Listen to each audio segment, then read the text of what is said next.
Hey, how's it going, guys, and welcome back to Monster Tamer News, the segment on this channel where we go over the last week's developments in the monster taming genre. This week we've got the delayed release of Tales of Tanorio. I know a lot of you guys have been excited about this. We've got some big Temtem news that's supposed to drop, a bit of a situation regarding hackers in Palworld public servers, an update for Coromon, and more. So as per the usual, sit back, relax, subscribe for daily monster taming videos, and let's dive in.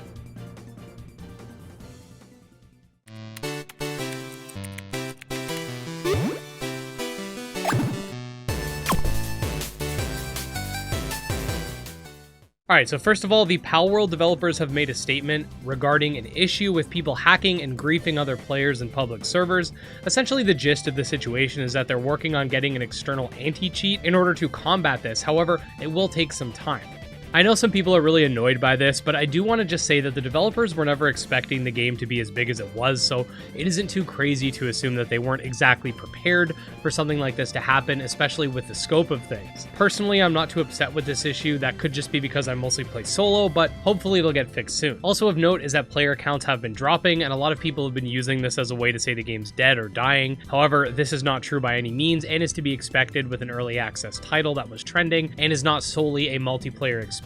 Other than that, we don't have word on when the next big update will be for the game, but I will make sure to keep you guys informed when we do get that. Alright, so Tales of Tanorio was supposed to release yesterday, however, the developers ran into some last minute issues causing delay. Now, as of the time I'm putting this video together, we don't have an exact date or time for release, and it is possible that by the time the video goes live, it is out. However, what I will say is that it's better that they delay it and fix what's wrong with it than release it in a state that's broken, because it's really important to make a good first impression. So I'd much rather see a delay and have the game actually come out, do well, and succeed from there rather than just rush out because they feel bad or because people are complaining about it. Have some patience, guys, and hopefully we'll be able to dive into the game soon. The Temtem developers have been teasing something big that's coming on Tuesday. However, we don't really know what exactly this is. I've seen a ton of people speculating that it's a spin-off game. Others are saying it's a big update. I've seen people claim it's a sequel, but ultimately we don't have any sort of confirmation just yet, so I will keep you guys up to date on what's exactly going on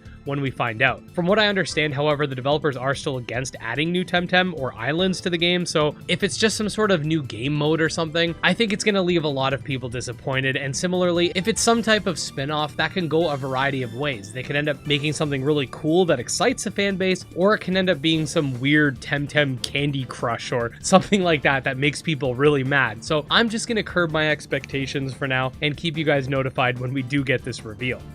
Next up, we got the Rapidfire news for the updates that don't require a lengthy explanation. First of all, the Thaumaturge was unfortunately delayed till March 4th. We've got confirmation for the release date of Dice Folk on Steam, which will be February 27. Coromon had its Valentine's update, which brought forth some new clothing options and infinite milestones, which is quite interesting. We got yet another new Nexomon for Nexomon 3, looking real cool. We got a new buddy line for Buddymon, a new monster for Kaitomon, a look at the Wolf Mount for Elements.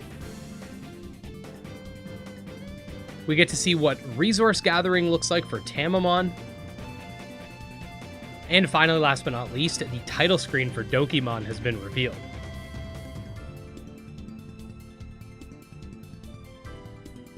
And there you go, guys. A relatively quiet week overall, with the exception of the Tales of Tanorio situation and the potential Temtem stuff. But nevertheless, if you do want to stay up to date on all things monster taming, make sure to subscribe to the channel so you get notified when all of the latest news comes out. You can also check out my Twitter, Discord, Patreon, and channel memberships linked below. And just wanted to say special thanks to my supporters, especially Jim Hamilton, Dro Ghost, TragSoft, Candy Morency, and Nemo. And we'll see you next time. Peace.